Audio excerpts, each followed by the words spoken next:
Hello student, welcome all of you in the online platform of विश्वास school गुन्ना। Student 8th class का civics का first lesson हमने start किया हुआ है, हम पढ़ रहे थे। अब तक हमने पढ़ा था कि कॉन्स्टिट्यूशंस क्या होता है, किसे कहते हैं, संविधान क्या है, संविधान की आवश्यकता हमें क्यों होती है और उसकी कुछ मुख्य विशेषताओं के बारे में हम पढ़ रहे थे। आज हम संविधान की कुछ और महत्वपूर्ण विशेषताओं के बारे में चर्चा करेंगे। तो नेक्स्ट फीचर्स जो है कॉन्स्टिट्यूशंस का वो है फेडरलिज्म, यानी कि संघवाद।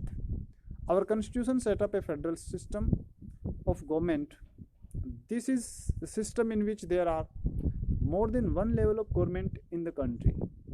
अब फेडरलिज्म एक ऐसा सिस्टम होता है गवर्नमेंट का जिसमें देश में एक से ज़्यादा स्तर की सरकारें होती है।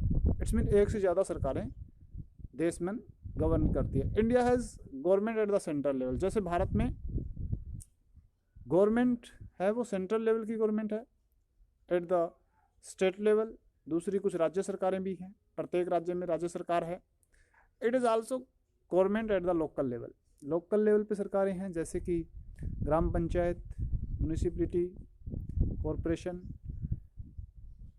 इंडिया इज़ वास्ट कंट्री, क्योंकि भारत एक बहुत बड़ा देश है। It would have been difficult to run the administration of the whole country from one centre. एक जगह से पूरे देश का शासन चलाना मुश्किल है। That is why beside the government at the national level we have government at the state level. इसलिए हमने स्टेट लेवल की सरकारें और सेंट्रल लेवल की सरकारें। सेंट्रल लेवल की सरकारों से, सेंट्रल अथॉरिटी से पूरे देश का शासन चलाना मुश्किल होता है, इसलिए रीजनल जो यूनिट होती है कंट्री की, जैसे हमारे स्टेट हैं तो उन स्टेट की अलग अलग गवर्नमेंट है जो वहाँ पर गवर्न करती है, रूल करती है।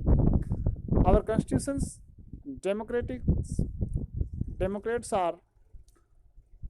demarcates our power of the central and the state government into the different list of subject।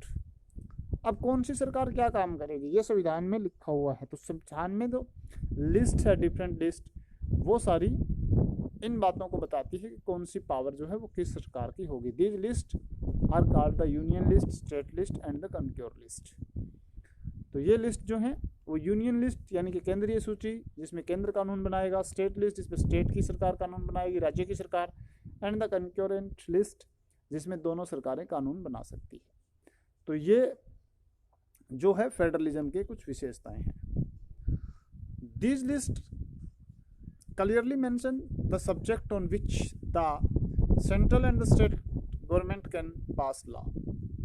These list clearly mention, in list में लिखा हुआ है क्लियरली कि सब्जेक्ट जो है, इन सब्जेक्ट पे कौन सी स्टेट गवर्नमेंट या सेंट्रल गवर्नमेंट कानून बनाएगी। This is called the division of power between the central and the state government. इसे पावर का डिवीजन कहा जाता है सेंट्रल और स्टेट गवर्नमेंट के बीच में, यानी कि राज्य सरकार और केंद्र सरकार के बीच में जो शक्तियों का विभाजन है वो सेंट्रल लिस्ट, यूनियन लिस्ट और कंक्योरेंट लिस्ट से डिवीजन होता है। We have study about them in the detail in previous class. Previous class में हमने ये लिस्ट जो डिटेल में की थी। The constitution also specifies where each tier of government can get the money from meet its responsibility under federalism, like the central the state also draw their authority from the constitutions. अब जो specific constitutions में दिया गया है प्रत्येक tyre की government के लिए, get the money from the meet of responsibility. इन राज्य सरकारों को, केंद्र सरकार को चलाने के लिए पैसे की आवश्यकता होती है, तो वो पैसा कहाँ से प्राप्त करते हैं, ये इस बात की प्रोविजन भी संविधान में लिखा हुआ है। Draw the authority, each level of the government makes law and policy for the people of the country. और दोनों ही जो स्तर की सरकारें हैं वो देश के लोगों के लिए कानून बनाती है, पॉलिसी बनाती है। Make law and policy for the people of country. तो यह है फेडरलिज्म। फेडरलिज्म यानी कि जहाँ दो एक से ज़्यादा स्तर की सरकारें होती हैं, 2 या 2 से ज़्यादा भी हो सकती है। भारत में 3 तरह की हैं। तो ये सरकारें जो हैं वो देश में कानून बनाती है फेडरल स्ट्रक्चर के तहत। नेक्स्ट है parliamentary system. The legislature in the centre is called the parliament. जो सेंटर की लेजिस्लेचर होती है, विधानमंडल, उसको पार्लियामेंट कहा जाता है और संसद, उसका नाम संसद भी है। India has a parliamentary form of government. Bharat में पार्लियामेंट्री फॉर्म ऑफ गवर्नमेंट है, यानी कि संसदीय शासन व्यवस्था है। दिस मीन, इसका मतलब है कि that is the parliament is supreme and represent the people of country. देश की संसद जो है वो संप्रभु है और देश के लोगों का प्रतिनिधित्व करती है। यानी कि देश में जो संसद है, संसद में जो सदस्य चुने जाते हैं वो देश के लोगों का प्रतिनिधित्व करते हैं। Our constitution guarantee universal adult suffrage of all citizen. हमारा देश का संविधान जो है वो सब लोगों को अपने मताधिकार को व्यक्त करने का अधिकार देता है। यूनिवर्सल अडल्ट फ्रेंचाइजी, सार्वभौमिक वयस्क मताधिकार का अधिकार देता है, गारंटी देता है। That is the people of India have a direct role in electing their representative. That is the people of India have a direct role in the electing their representative. इसलिए भारत के जो लोग हैं वो डायरेक्टली अपने representative का चुनाव करते हैं, directly. These representative are the accountable for the people. और ये जो लोग चुने जाते हैं ये जनता के प्रति जवाबदेह होते हैं, यानी कि जनता है जो अपने रिप्रेजेंटेटिव है और रिप्रेजेंटेटिव जनता के प्रति रिस्पॉन्सिबल होते हैं। सेपरेशन ऑफ पावर, संविधान की एक और विशेषता है, मेन फीचर्स है separation of power. Separation of power, as per the constitution there are 3 organs of the government. सरकार के 3 अंग हैं, द लेजिस्लेचर विधानमंडल, द एग्जीक्यूटिव कार्यपालिका एंड द जुडिशरी न्यायपालिका। The legislature consist of our elected representative who make the law. जो legislature है उसमें हमारे इलेक्टेड रिप्रेजेंटेटिव होते हैं, यानी कि चुने हुए प्रतिनिधि होते हैं, हु मेक द लॉ, जो कि कानून बनाते हैं। The executive implements this law, और एग्जीक्यूटिव जो है इन लॉ को इम्प्लीमेंट करती है। It is smaller group of our elected representative. ये एक smaller group of elected representative का है एग्जीक्यूटिव में। जो रिप्रेजेंटेटिव का हम चुनाव करते हैं वो उनमें से जो बहुमत प्राप्त होते हैं वो सरकार बनाते हैं। तो इसलिए संसद का छोटा रूप है, यानी कि एग्जीक्यूटिव है वो इम्प्लीमेंट करते हैं लॉ को। This is the smaller group of our elected representative. जो हमारे रिप्रेजेंटेटिव है, यानी कि जिनको हमने संसद में भेजा है, उनमें से जो कुछ लोग हैं वो सरकार में होते हैं, एग्जीक्यूटिव में होते हैं। The judiciary refer to the system of court that interpret the law. और जुडिशरी क्या करती है? Refer to system of the court. जो कोर्ट का हमारा सिस्टम होता है उसे रेफर करती है, और इंटरप्रेट द लॉ, कानूनों की व्याख्या करती है कि कानून सही है, गलत है, जनता के लिए हित में है या नहीं है। ये व्याख्या हमारी न्यायपालिका करती है। This constitution not only defines the power and each organ, it Democrats the responsibility of each.